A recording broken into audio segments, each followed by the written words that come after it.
അസ്സലാമു അലൈക്കും വറഹ്മത്തുള്ളാഹി വബറകാതുഹു. അൽഹംദുലില്ലാഹി റബ്ബിൽ ആലമീൻ. അല്ലാഹുമ്മ സ്വല്ലി അലാ സയ്യിദിനാ മുഹമ്മദിൻ വഅലാ ആലിഹി വസഹ്ബിഹി അജ്മഈൻ. നാം അവർക്ക് മുമ്പിലേക്ക് ഒരു ഉദാഹരണം ഇട്ടുകൊടുത്തു അല്ലെങ്കിൽ വച്ചുകൊടുത്തു. അതായത് പട്ടണവാസികളായ ആളുകളുടെ കഥ വിശദീകരണത്തിൽ പറയുന്നു, അല്ലെങ്കിൽ ഇങ്ങനെ പറയപ്പെടുന്നു. ആ പട്ടണം എന്ന് പറയുന്നത് ആന്റിയോക്ക് എന്ന് പറയുന്ന സ്ഥലമാണ്, അതായത് അന്താക്കിയ. അത് ഇപ്പോൾ തുർക്കിയുടെ ഭാഗമാണ്. 36-ാമത്തെ സൂറത്ത് 13-ാമത്തെ ആയത്ത്. യാസീനിലെ 13-ാമത്തെ ആയത്താണ്, നമുക്കൊക്കെ അറിയാവുന്ന ആയത്താണ്.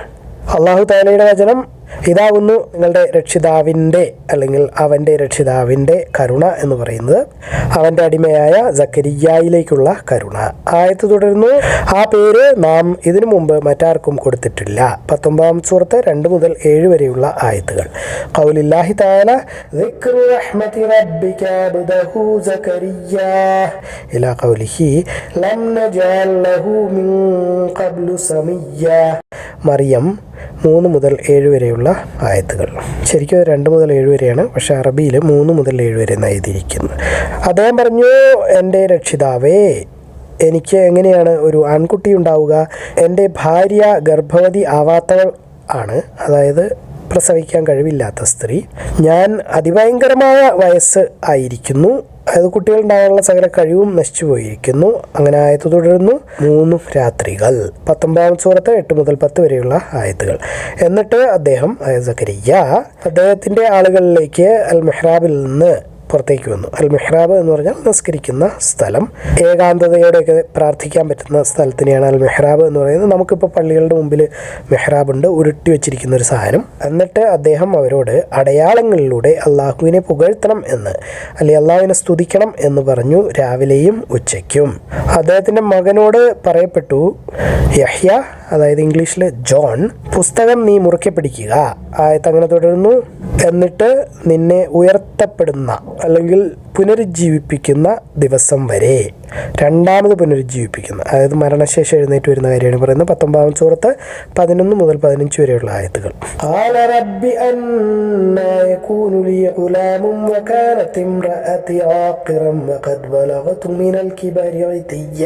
ഇലാ ഖൗലിഹി ثلاث ليال سويا ويقال صحيحا فخرج على قومه من المحراب فأوحى إليهم أن سبحوا بكرة وعشيا.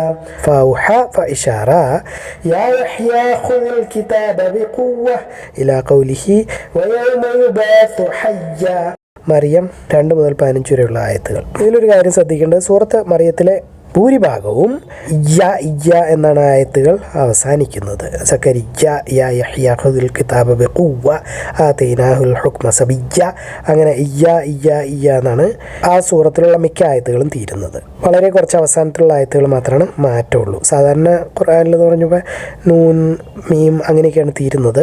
റഹീം, റഹ്മാൻ എന്നൊക്കെ പറഞ്ഞു പോകുന്നത് പോലെ ഒരു അത്ഭുതമാണത്. സൂറത്ത് മറിയം 19-ാമത്തെ സൂറത്താണ്. അതിനകത്ത് എല്ലാം ഇയ്യ എന്നാണ് തീരുന്നത്. നമുക്കറിയില്ല എന്തുകൊണ്ടാണെന്ന് വേണമെങ്കിൽ ഊഹിക്കാം. സക്കരിയ്യ അലൈഹിസ്സലാമിനെ പറ്റി പറയുന്നതുകൊണ്ടായിരിക്കും. അതിൽ മറിയം, ഈസാ നബിയുടെ ജനനം, സക്കരിയ്യ, യഹ്യാ നബിയുടെ ജനനം, ഇതൊക്കെയാണ് അതിൽ പറയുന്നത്. 2 അത്ഭുതകരമായ ജന്മം, അതായത് ഒരു രീതിയിലും സാധ്യമല്ലാത്ത രീതിയിൽ 2 കുട്ടികൾ ഉണ്ടാകുന്നതാണ് അതിലെ പ്രധാന കഥ എന്ന് പറയുന്നത്. അതുകൊണ്ടൊക്കെ ആയിരിക്കും അല്ലാഹു ആലം, നമുക്കറിയില്ല. അതുപോലെ തന്നെ സൂറത്ത് മുഹമ്മദിന് ഒരു പ്രത്യേകതയുണ്ട്. ആ സൂറത്തിൽ എല്ലാം ലഹും, ലക്കും അങ്ങനെയൊക്കെയാണ് തീരുന്നത്. അല്ല സാധാരണ രീതിയിൽ ബാക്കി ഒരു സൂറത്തിലും അങ്ങനെ പ്രത്യേകതയില്ല. സൂറത്ത് മുഹമ്മദിൽ മാത്രം ആയത്തുകൾ അവസാനിക്കുന്നത് ലഹും, ലക്കും, കും, ഹും 4 രീതിയിലാണ് പൊതുവെ അവസാനിക്കുക. മാലിക്കുവിനെ സാസ വിശദീകരിക്കുന്നു. റസൂൽ സല്ലല്ലാഹു അലൈഹി വസല്ലം അവരോട് സംസാരിച്ചു, അല്ലെങ്കിൽ ഇങ്ങനെ പറഞ്ഞു, അൽ ഇസ്രായിനെ പറ്റി, രാത്രി യാത്രയെ പറ്റി. ഇസ്രാ എന്ന് പറഞ്ഞാൽ രാത്രി യാത്രയാണ്. അത് രാത്രിയിൽ എഴുന്നേറ്റ് ജിബ്രീൽ അലൈഹിസ്സലാം വന്ന് വിളിച്ചുകൊണ്ട് മക്കയിൽ നിന്നും ബൈത്തുൽ മുഖദ്ദസിലേക്ക് പോകുന്നു. അതിനെയാണ് ഇസ്രാ എന്ന് പറയുന്നത്. അതുപോലെ അവിടെ നിന്ന് തിരിച്ചു വരുന്നത്. മെഹ്റാജ് എന്ന് പറയുന്ന ആകാശ ആരോഹണമാണ്, മേളിലോട്ട് കയറി പോകുന്നത്. അതായത് 7 ആകാശങ്ങളും കടന്ന് സിദ്റത്തുൽ മുന്തഹായും കഴിഞ്ഞാൽ സൃഷ്ടിയുടെ പരിധി കടന്ന് പിന്നെ ബഹ്റുൻ നൂർ, അതായത് അള്ളാഹുവിൻ്റെ പ്രകാശം മാത്രമുള്ള പ്രകാശക്കടൽ, അതും കടന്ന് അള്ളാഹുവിൻ്റെ മുമ്പിൽ പോയി സുജൂദ് ചെയ്ത് അള്ളാഹുവിനെ ഹൃദയം കൊണ്ട് കണ്ടു, അള്ളാഹുവിനോട് സംസാരിച്ചു, നമസ്കാരം നേരിട്ട് വാങ്ങി തിരിച്ചു വന്ന സംഭവം. അതായത് നമസ്കാരത്തെ പറ്റി പറയുമ്പോൾ ആദ്യത്തെ ഹദീസ് തന്നെ അതാണ്, ഇസ്രാ, മെഹ്റാജ്. അതിനെപ്പറ്റി പറ്റി പറഞ്ഞു കൊടുത്തുകൊണ്ടിരിക്കുകയായിരുന്നു. അപ്പോൾ അദ്ദേഹം പറഞ്ഞു, അപ്പോൾ ജിബ്രീൽ അല്ലെങ്കിൽ ഗബ്രിയേൽ ഇംഗ്ലീഷിൽ എന്നെ കൂട്ടിക്കൊണ്ടുപോയി, എന്നിട്ട് ആകാശങ്ങളിലേക്ക് കയറി 2ാം ആകാശം എത്തുന്നതുവരെ. അപ്പോൾ അവിടെ കാവൽക്കാരൻ ഒരു ഗേറ്റ് അല്ലെങ്കിൽ വാതിലുണ്ടായിരുന്നു, അവ തുറക്കേണ്ടി ഇരുന്നു. അപ്പോൾ അവിടെ നിന്ന് ചോദിച്ചു, ആരാണ്? ജിബ്രീൽ മറുപടി പറഞ്ഞു, ഞാൻ ജിബ്രീലാണ്. അപ്പോൾ ചോദിക്കപ്പെട്ടു, ആരാണ് കൂടെ ഉള്ളത്? അപ്പോൾ അദ്ദേഹം മറുപടി പറഞ്ഞു, മുഹമ്മദ്.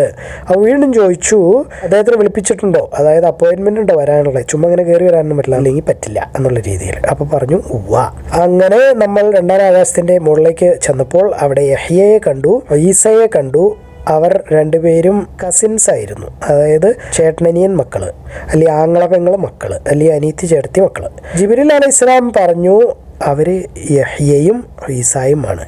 ഇംഗ്ലീഷിൽ ജോൺ, പിന്നെ ജീസസ്. അതവരെ ആശംസിക്കൂ എന്ന് പറയും, അത് സലാം ചെല്ലാനാണ് പറയുന്നത്. ഞാൻ അവരോട് ആശംസ ചൊല്ലി അല്ലെങ്കിൽ സലാം ചൊല്ലി. അവർ സലാം മടക്കി. സ്വാഗതം നല്ലവനായ സഹോദര, അതായത് സ്വാലിഹ് എന്ന വാക്കാണ് ഉപയോഗിച്ചിരിക്കുന്നത്, സ്വാഗതം നല്ലവനായ പ്രവാചക. അൻ മാലിക് ബിൻ സൗസാത അന്ന നബിയ സല്ലല്ലാഹു അലൈഹി വസല്ലം ഹദസഹും അനിൽ ലൈലത്തി ഉസ്രി ثم صعد حتى أتى السماء الثانية فاستفتح قيل من هذا قال جبريل قيل ومن معك قال محمد قيل وقد أرسل إليك قال نعم فلما خلصت فإذا يحيى وعيسى وهما ابنا خالة قال هذا يحيى وعيسى فسلم عليهما فسلمت فرد ثم قال مرحبا بالأخ الصالح والنبي الصالح. الله تعالى വചനം ഓർക്കുക, ഖുർആനിലുള്ള പരാമർശം അല്ലെങ്കിൽ മുഹമ്മദ് സല്ലല്ലാഹു അലൈഹി വസല്ലം, അതായത് കഥയാണ് പറയുന്നത്, മറിയമിൻ്റെ കഥ. അവർ ഒറ്റപ്പെട്ട ഒരു സ്ഥലത്തേക്ക് മാറി നിന്നു, അതായത് ആൾക്കൂട്ടത്തിൽ നിന്ന് മാറി നിന്നു, പള്ളിയിൽ നിന്നും പുറത്തേക്ക് പോയി, കുടുംബത്തിൽ നിന്നും മാറി നിന്നു. കിഴക്ക് ഭാഗത്തുള്ള ഒരു സ്ഥലത്തേക്കാണ് അവർ പോയത്, അതായത് ജെറുസലേമിൽ നിന്നും അതിൻ്റെ കിഴക്കോട്ട് അവർ കുറച്ച് പോയി, എന്നിട്ട് ഒറ്റയ്ക്ക് താമസിച്ചു. 19 സൂറത്ത് 16 ആയത്ത്. ഖൗലില്ലാഹി തആല വൽകുർ ഫിൽ കിതാബി മറിയം ഇദിൻ തബഅത് മിൻ അഹ്ലിഹാ മഖാനൻ ശർഖിയ്യ. മറിയം 16. ഓർക്കുക, എന്നിട്ട് മലക്കുകൾ അവരോട് പറഞ്ഞു, അല്ലയോ മറിയം, ഇംഗ്ലീഷിൽ മേരി, തീർച്ചയായും അള്ളാഹു നിനക്ക് ഒരു സന്തോഷ വാർത്ത അറിയിക്കുന്നു ഒരു വാക്കുകൊണ്ട്, അതായത് കുൻ എന്ന വാക്കാണത്. അതായത് ഈസ എന്ന മകൻ നിനക്ക് ജനിക്കാൻ പോകുന്നു, ഈസ ബിൻ മറിയം. അത് അള്ളാഹുവിൽ നിന്നുള്ള അനുഗ്രഹമാകുന്നു. 3 സൂറത്ത് 45 ആയത്ത്. അള്ളാഹു ആദമിനെ തിരഞ്ഞെടുത്തിരിക്കുന്നു, നൂഹിനെയും ഇബ്രാഹിമിൻ്റെ കുടുംബത്തിനെയും ഇമ്രാൻ്റെ കുടുംബത്തിനെയും സർവ്വ ലോകങ്ങളിലും ഉത്തമരാക്കിക്കൊണ്ട്, അതായത് മനുഷ്യകുലവും ജിന്നുകുലവും എല്ലാവരും എടുത്തു കഴിഞ്ഞാലും, അവരുടെ കാലഘട്ടത്തിലുള്ളതും ആയ എല്ലാവരും എടുത്തു കഴിഞ്ഞാലും ഇവരെ മാത്രമാണ് തിരഞ്ഞെടുത്തിരിക്കുന്നത്. അവരെല്ലാവരും വലിയ ആളുകളാണ്. ആയത്ത് അങ്ങനെ തുടരുന്നു, റിസ്ക് അല്ലെങ്കിൽ അള്ളാഹുവിൻ്റെ അനുഗ്രഹം, അതല്ലെങ്കിൽ അള്ളാഹുവിൻ്റെ ആഹാരം, വെള്ളം, ഇങ്ങനെയൊക്കെയുള്ള ഇപ്പോൾ ജോലി, സമ്പത്ത്, ഇതിനൊക്കെയാണ് റിസ്ക് എന്നുകൊണ്ട് ഉദ്ദേശിക്കുന്നത്. അള്ളാഹുവിൻ്റെ അനുഗ്രഹങ്ങളായിട്ട് നമുക്ക് ഭൂമി കിട്ടുന്ന, നമുക്ക് അനുഭവിക്കാൻ കഴിയുന്ന കാര്യങ്ങൾ, അത് അവൻ ഇഷ്ടമുള്ളവർക്ക് ഇഷ്ടമുള്ളതുപോലെ കൊടുക്കും.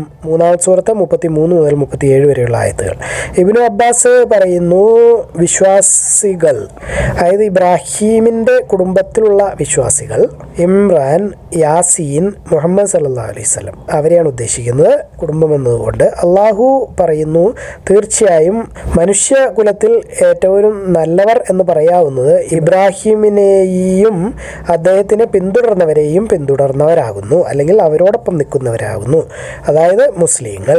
ഇബ്രാഹിമിന് ശേഷം അവരെ പിന്തുടർന്ന പ്രവാചകന്മാരുടെയും പിന്തുടർച്ചക്കാരാണ് ഏറ്റവും നല്ല ആളുകൾ. അവരെ പിന്തുടർന്നവർ വിശ്വാസികളാവുന്നു. ഖൗലില്ലാഹി തആല വൽകുർ ഫിൽ കിതാബി മറിയമ ഇദിൻ തബഅത് മിൻ അഹ്ലിഹാ മകാനൻ ശർഖിയ്യ. മറിയം 16. ഖാലത്തിൽ മലായികതു യാ മറിയമു ഇന്നല്ലാഹ യുബശ്ശിറുക ബികലിമത്തിൻ.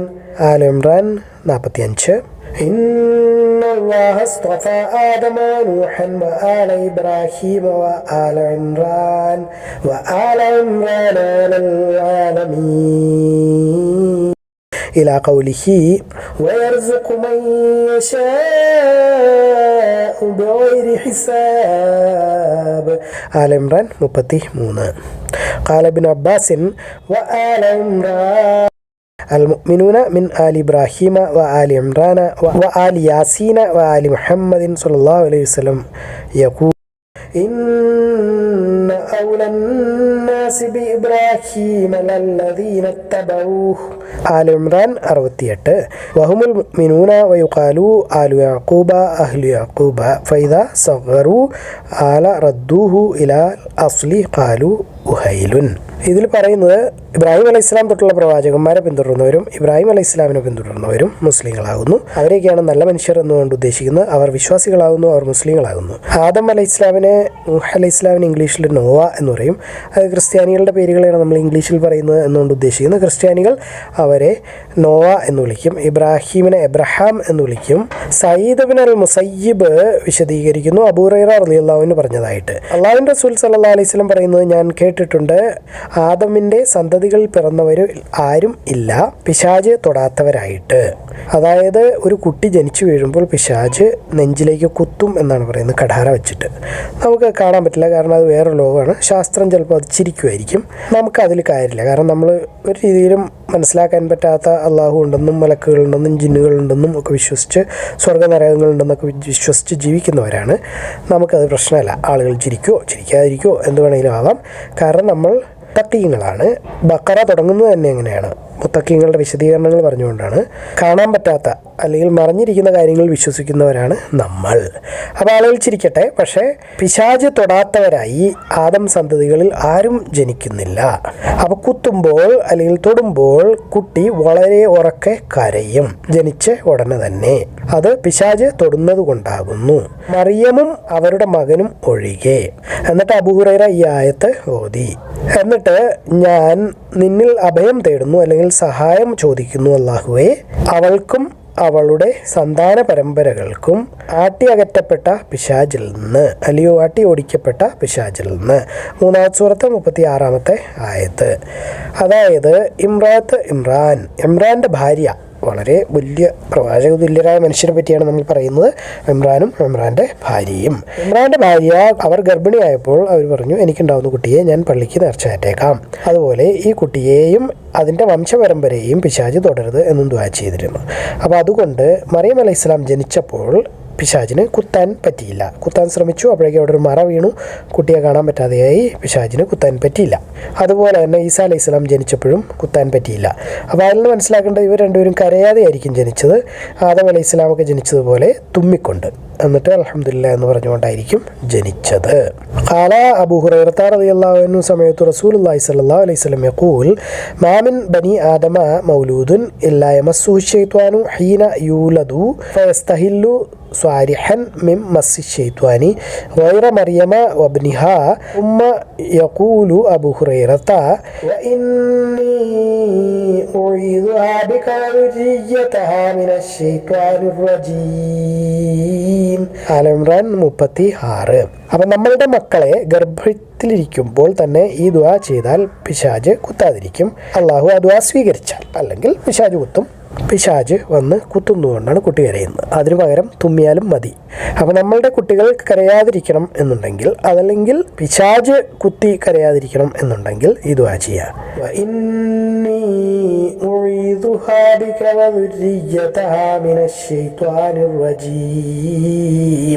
അല്ലെ മലയാളത്തിൽ പറച്ചോനെ, എൻ്റെ കുട്ടിയെയും അതിൻ്റെ വംശപരമ്പരയെയും പിശാച് ഉപദ്രവിക്കാതെ കാത്തോളണേ, ആമീൻ. എന്നിട്ട് ഓർക്കുക മലക്കുകൾ പറഞ്ഞ സംഭവം. അല്ലയോ മറിയം, തീർച്ചയായും അള്ളാഹു നിങ്ങളെ തിരഞ്ഞെടുത്തിരിക്കുന്നു. ആയത്ത് അങ്ങനെ തുടരുന്നു. ആരാണ് മറിയമിൻ്റെ സംരക്ഷണം ഏറ്റെടുക്കേണ്ടത് എന്നതിനെപ്പറ്റി അവർ ചർച്ച ചെയ്തപ്പോൾ 3-ാമത്തെ സൂറത്ത് 42 മുതൽ 44 വരെയുള്ള ആയത്ത്. وَإِذْ قَالَتِ الْمَلَائِكَةُ يَا مَرْيَمُ إِنَّ اللَّهَ اصْطَفَاكِ الآية إلى قوله أيهم يكفل مريم. ആല ഇംറാൻ 42 മുതൽ 44 വരെയുള്ള ആയത്തുകൾ.